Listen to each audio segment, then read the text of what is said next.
está muy tensa la cosa, ¿no es cierto? No sé si les parece, obviamente. Yo hasta pensé en serio, ¿de qué color me puedo ir hoy a la iglesia? Porque de pronto va uno un color que no es y le dicen a uno quién sabe qué cosas.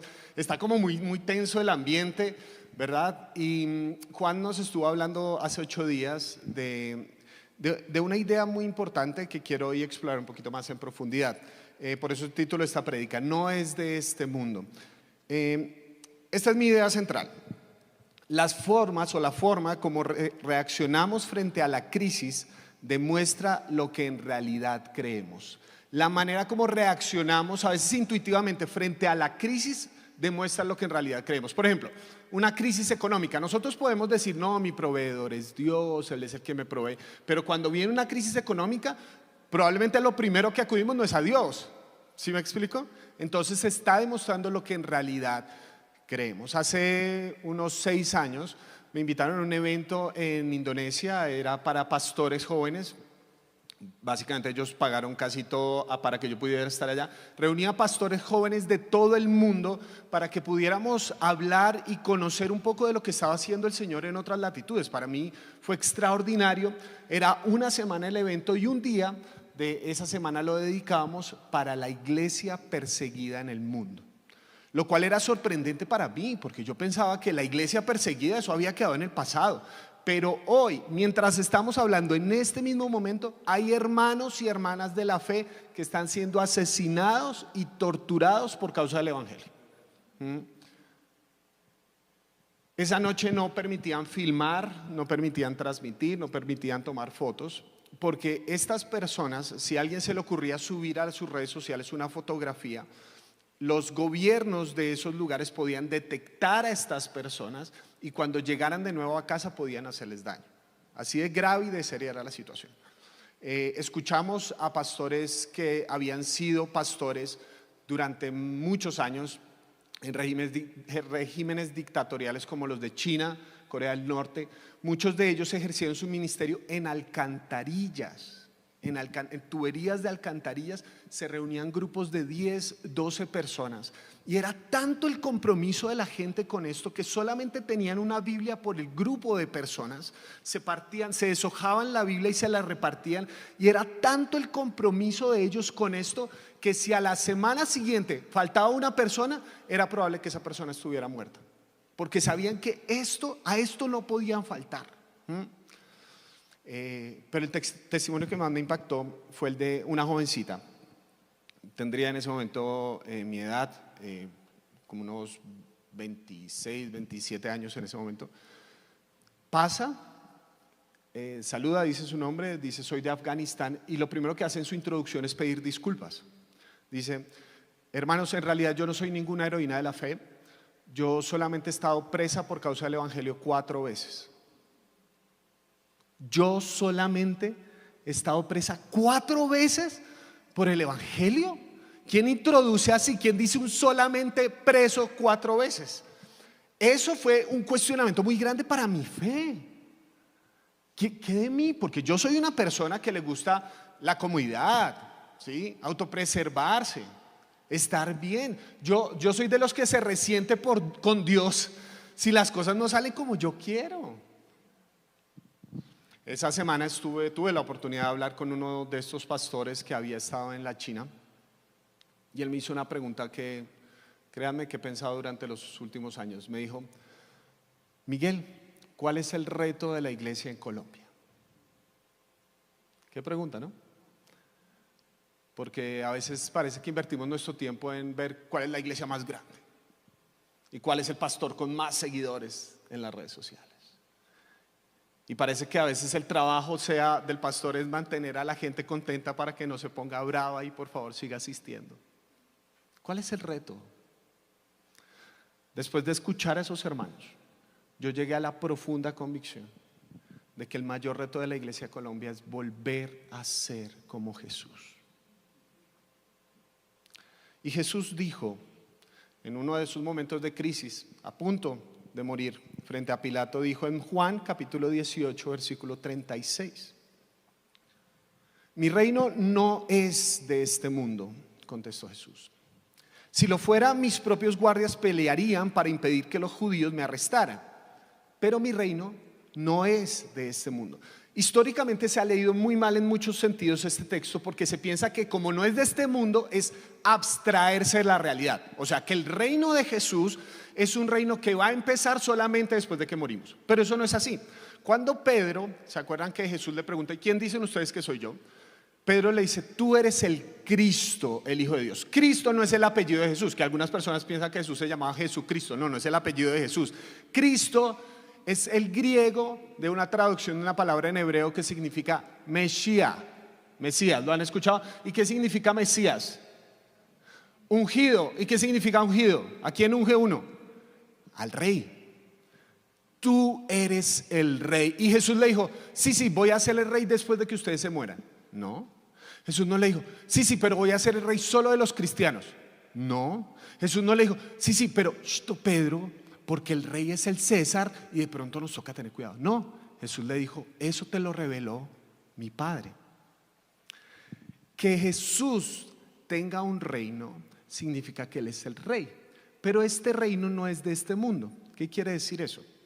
No es abstraernos de la realidad, es hablar un lenguaje diferente al de la realidad. Este rey no es un rey que espera que le sirvan, sino que toma una toalla y sirve a sus discípulos. Este rey no tiene una corona para sentarse en un trono y hacer violencia con todos los que están debajo, sino que este rey va con una corona de espinas a una cruz en un calvario. Este reino no es de este mundo, habla un lenguaje distinto y como iglesia, para ser más como nuestro maestro, tenemos que volver a recordar cómo respondemos en los momentos de crisis. Siempre me llama la atención que cada 4 años estamos en crisis. ¿Se han dado cuenta que una de las propuestas políticas más grandes es que todos van a cambiar todo? Todos, no sé para dónde, pero todos cambian todo. Y todos dicen, estamos en crisis. ¿Cómo respondemos a las crisis? ¿Cómo respondió Jesús en uno de los momentos cumbres de su vida? En Mateo capítulo 26, versículos 47 al 56, leemos esta escena que creo que nos muestra cómo podemos responder a 3 de las crisis más grandes que como personas y como país enfrentamos. Dice el texto: todavía estaba hablando Jesús cuando llegó Judas, uno de los 12. Lo acompañaba una gran turba armada con espadas y palos, enviada por los jefes de los sacerdotes y los ancianos del pueblo. El traidor les había dado esta contraseña: al que le dé un beso, ese es, arréstenlo. Enseguida Judas se acercó a Jesús y lo saludó. Rabí, le dijo, y lo besó. Amigo, le replicó Jesús, ¿a qué vienes? Entonces los hombres se acercaron y prendieron a Jesús. En eso, uno de los que estaba con él extendió la mano, sacó la espada e hirió al siervo del sumo sacerdote, cortándole una oreja. Se armó, hermano. Guarda la espada, le dijo Jesús, porque los que a hierro matan, a hierro mueren. ¿Crees que no puedo acudir a mi Padre y al instante podría mandar a mi disposición más de 12 batallones de ángeles? Pero entonces, ¿cómo se cumplirían las escrituras que dicen que así tiene que suceder? Y de inmediato dijo a la turba: ¿acaso soy un bandido para que vengan con espadas y palos a arrestarme? Todos los días me sentaba a enseñar en el templo y no me prendieron. Pero todo esto ha sucedido para que se cumpla lo que escribieron los profetas. Entonces todos los discípulos lo abandonaron y huyeron. ¿Cómo respondemos a una crisis tan grande como la traición? Judas. Ese tipo se tiró el nombre para todo el mundo, ¿sí o no? Yo no conozco el primer Judas, ¿sí? Sería muy raro. Les presento al pastor Judas Pulido, no, sería rarísimo, ¿sí? Judas, asociamos ese nombre con la traición. Esa misma noche él había cenado con Jesús. Yo tengo una teoría. A veces nosotros pensamos que el mandato de Jesús de amar a nuestros enemigos es difícil. Y sí, es difícil. Es difícil amar a nuestros enemigos. Es difícil orar por aquellas personas que nos hacen daño. Pero yo tengo una teoría. Es más difícil perdonar cuando alguien que amamos nos hace daño. ¿Sí o no? Les cuento por qué. Porque con los enemigos uno tiene las barreras puestas, ¿sí? Si un enemigo te daña, uno sabe que lo iba a hacer. Uno tiene la idea, bueno, no es traición, es simple consecuencia. Uno sabe que las personas van a hacer algo malo contra uno. Pero cuando tú amas a alguien, tú no pones defensas. Amar es ser vulnerable. No pones defensas. Las personas que más me pueden dañar en este mundo no son mis enemigos. Las personas que más me pueden dañar en este mundo son las personas que yo amo. Porque ellas tienen acceso libre a mi corazón.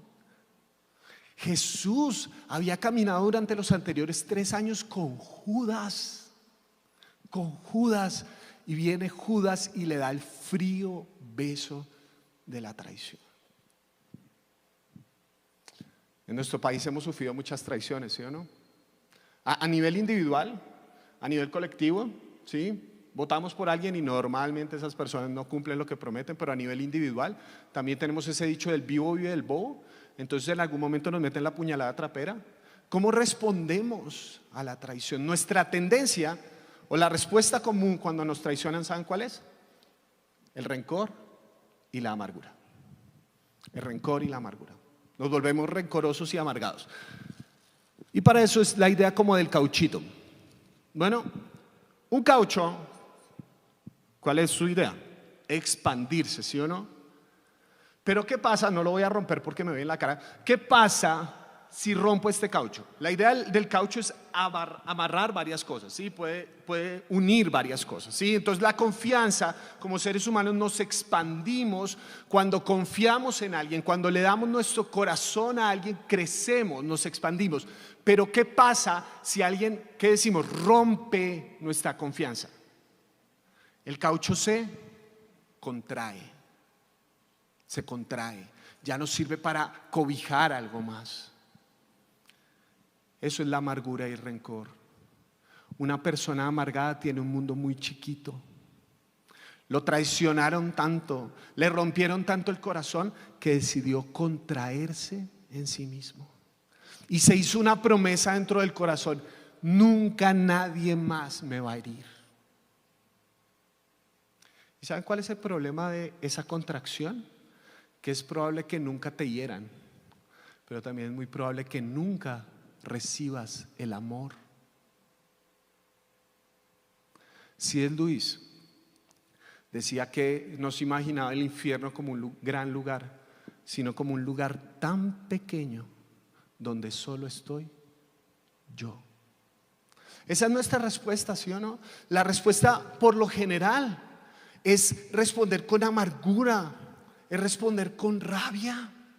Cuando nos traicionan, nos comprimimos tanto, no dejamos que nadie conozca nuestro corazón, porque sabemos que lo pueden herir. Sin embargo, ¿cómo respondió Jesús? ¿Cómo respondió Jesús? Yo estoy leyendo mejor los evangelios, y una de las cosas que pasa al final de la historia de Jesús es que se presentan varios paralelos. ¿Se acuerdan que Jesús le dice a los discípulos, bueno, me van a entregar? Y llega y sale Pedro y dice, no, Señor, yo me crucifico al lado tuyo, y todas esas cuestiones. Le promete, yo me voy a ir a crucificar al lado tuyo. Ahí se disparan 3 paralelos. Se dispara el paralelo Judas, se dispara el paralelo Jesús, se dispara el paralelo Pedro. Judas, ¿qué hace tan pronto como esa noche Jesús dice, me van a traicionar? Pues va y traiciona a Jesús. ¿Y qué hace? Recibe las 30 monedas de plata. Y después, ¿qué hace Judas? Se siente tan mal que va y se suicida. Así termina la historia de Judas. Segundo paralelo, Jesús asume con valentía toda esta situación, van, lo juzgan injustamente, termina crucificado y resucita. ¿Se acuerdan de Pedro? ¿Cómo va Pedro? Pedro, que le dijo a Jesús que se crucificaba al lado de él, esa misma noche lo niega 3 veces. ¿Y qué hace Pedro en reacción a esa situación? Vuelve a ser un pescador. ¿Y qué hace Jesús con Pedro? Va hasta ese lugar y lo restaura. Yo tengo una teoría. Yo creo que Jesús hubiera podido perdonar a Judas. ¿Por qué?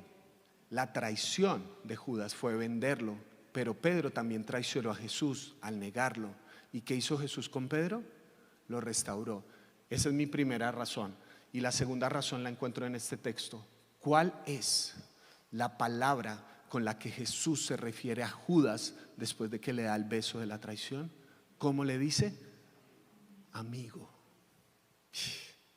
¿No les parece muy teso eso? ¿Usted qué hubiera hecho?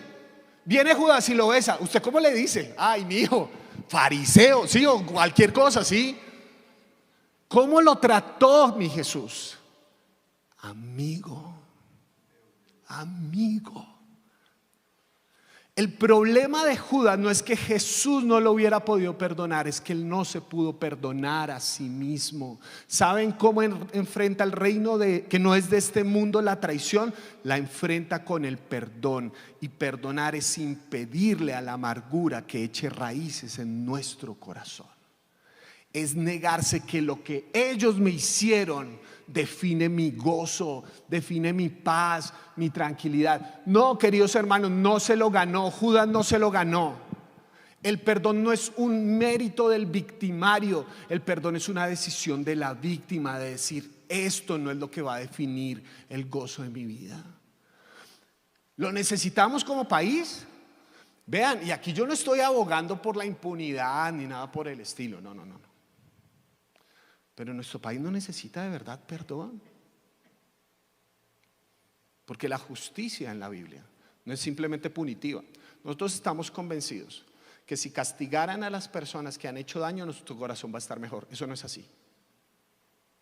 En algún momento tenemos que nosotros tomar una decisión.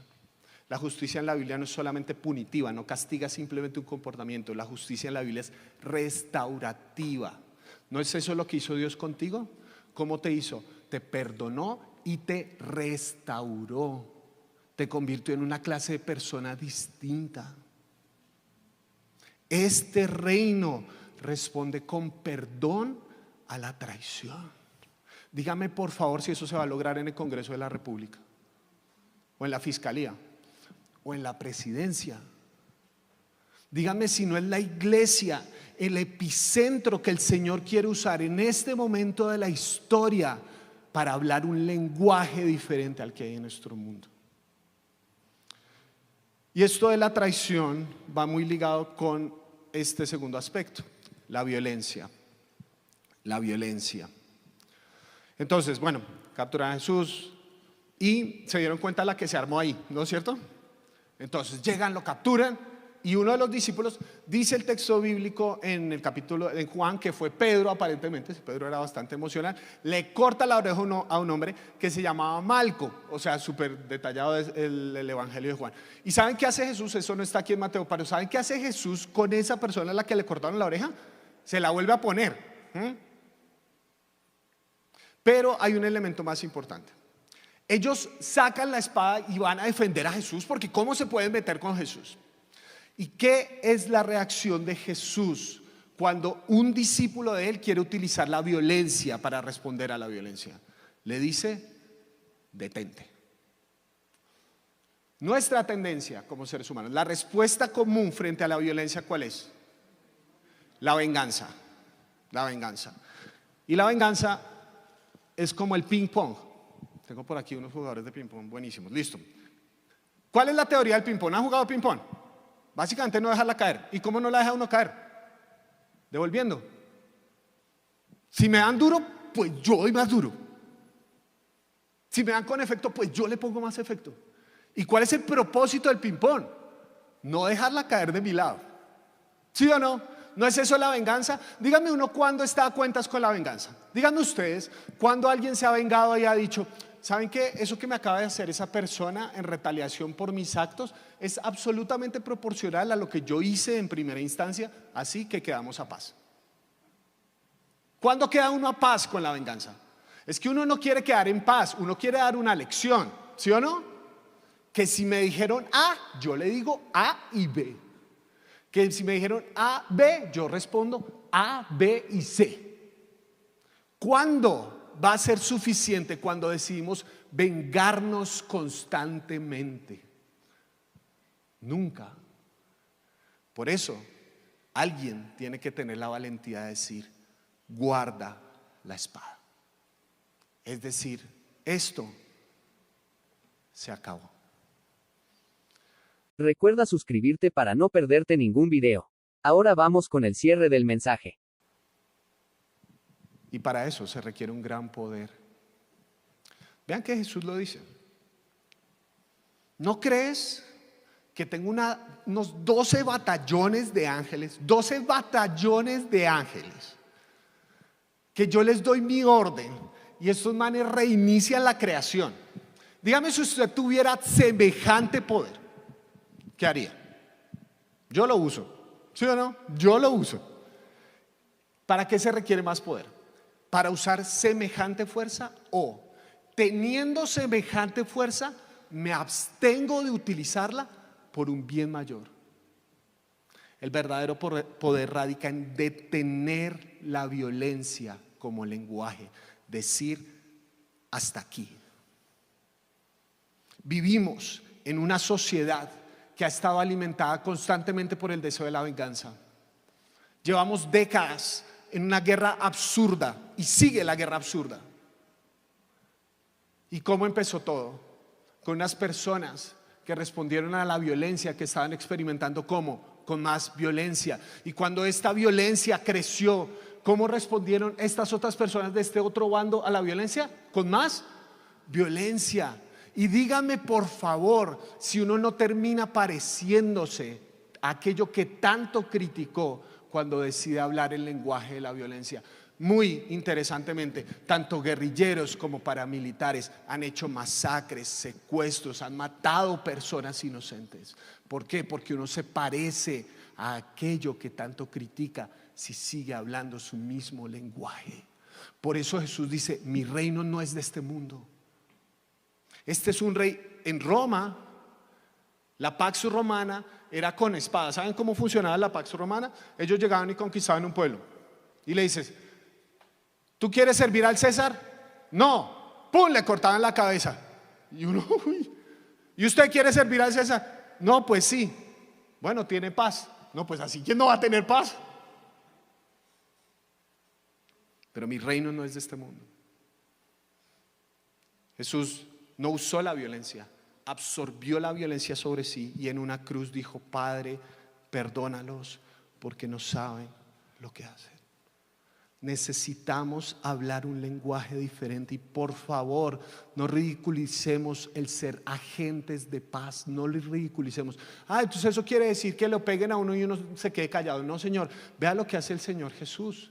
En ese mismo texto que estamos leyendo, Él cuestiona la injusticia. Él les dice: ¿por qué vienen a mí? ¿Acaso soy un delincuente? El ejercicio más poderoso que podemos hacer contra la violencia es decir: ¿por qué? ¿Por qué me pegas? ¿Por qué me lastimas de esa manera? ¿Saben por qué razón? Porque todo acto de violencia es irracional. Nunca tiene una respuesta lógica. Nunca. Lo más poderoso que podríamos hacer es decir: ¿por qué? Y terminamos con el abandono. Qué duro que así termine esa escena, ¿no es cierto? Jesús solo. Es otra forma de traición, el abandono. ¿Y qué hace uno cuando se siente abandonado?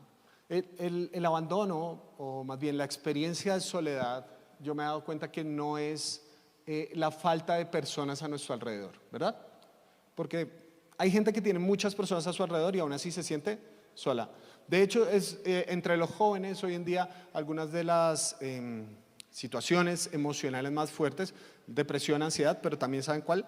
La soledad. Y son jóvenes que tienen 5,000 amigos en Instagram, que se la pasan saliendo cada 8 días con distintos amigos, pero aún así dicen: me siento solo. La peor soledad es estar rodeado de personas pero no poder contar con personas. Esa es la peor soledad: estar rodeado de personas pero no poder contar con personas. Y cuando nos sentimos solos, paradójicamente, ¿saben cómo nosotros reaccionamos? Con el individualismo. Nuestra respuesta frente al abandono es el individualismo. Y el individualismo tiene muchas cosas muy interesantes, pero pues traje la plastilina, me la prestó Yadi. ¿Qué hace uno con la plastilina? Básicamente la moldea. Cómo cuando nos abandonan nos sentimos tocados en nuestro ego. Entonces, para no volver a experimentar el abandono, ¿saben nosotros qué hacemos paradójicamente? No es que nos encerremos en nosotros mismos, sino que empezamos a adaptarnos, a moldearnos según el círculo de personas que está a nuestro alrededor. Entonces, si a estos les gusta este equipo, entonces yo voy con este equipo. Si a la mayoría les gusta este, entonces yo voy con este. Nos vamos amoldando, pero ese es un ejercicio altamente individualista, porque lo que estamos esperando es que nuestro ego no vuelva a sufrir. ¿Me estoy explicando con lo que estoy diciendo? Nos amoldamos a otros y en el proceso nos olvidamos de quiénes somos nosotros. Tenemos todo el mundo contento, pero no sabemos quiénes somos. ¿Usted cree que es coincidencia que con tanta frecuencia las personas que tienen más seguidores, que son más famosos, más reconocidos, más rodeados de gente, saben que terminan en depresiones? Algunos de ellos terminan suicidándose. ¿Por qué? Porque todo el mundo conoce el personaje, pero no conoce a la persona.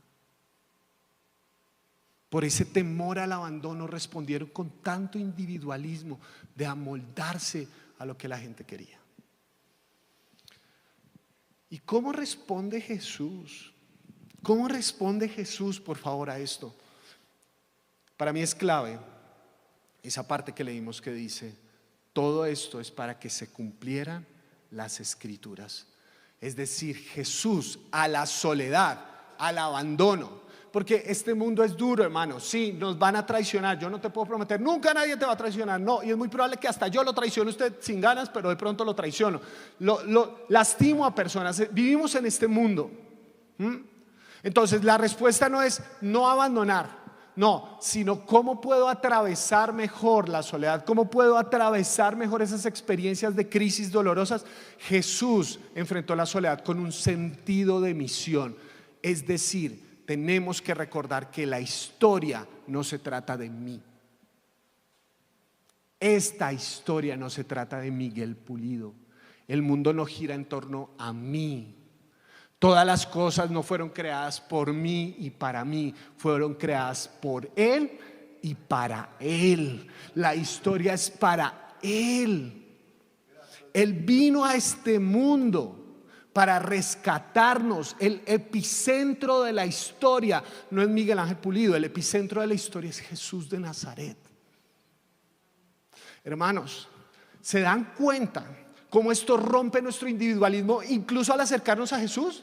Porque cuando nos acercamos a Jesús, nos acercamos con una visión sumamente individualista. ¿Qué puede hacer Jesús por mí? ¿Sí o no? ¿Y qué fue lo que le dijo Jesús a la gente? Les dijo: síganme.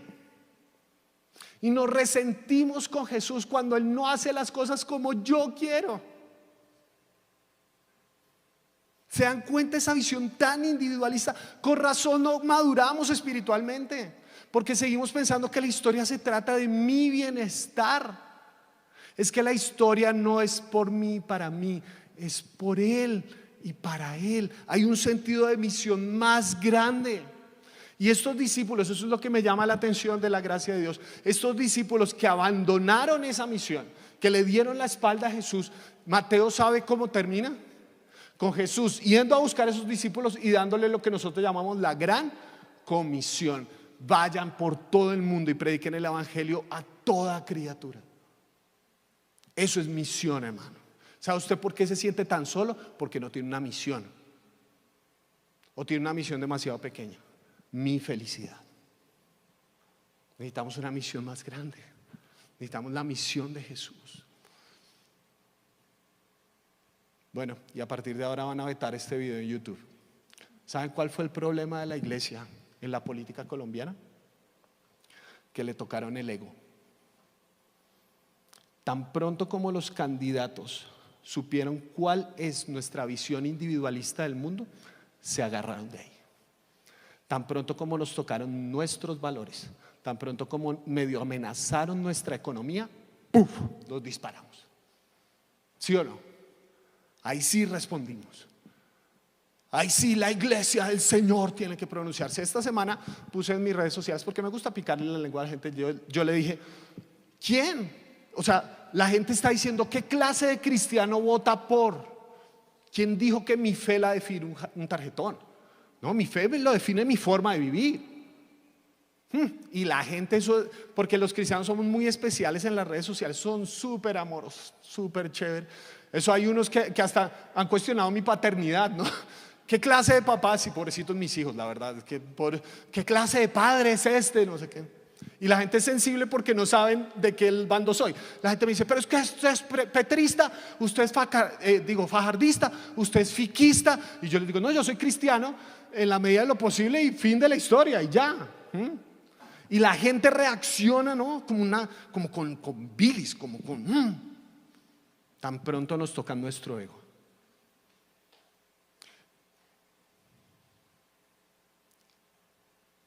Y entonces nos dicen, es que hay un candidato que va a cerrar las iglesias. ¿Alguien tiene ese poder de detener a la iglesia de Cristo? Conocí en vivo e indirecto personas que en regímenes se reunían debajo de la tierra porque este movimiento transformó la historia, trastornó el mundo sin necesidad de personas que estén en el trono de un país, porque saben quién está en el trono del universo.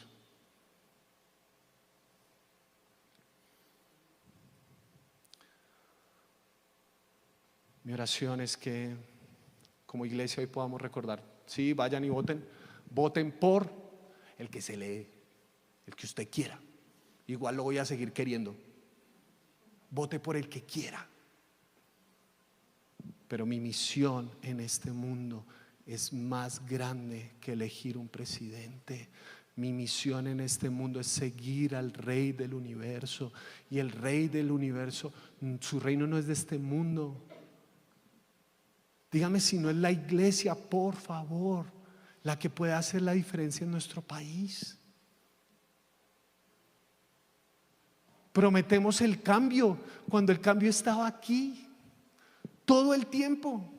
Si no es la iglesia, ¿quién le va a enseñar a nuestro país cómo se enfrenta adecuadamente la traición?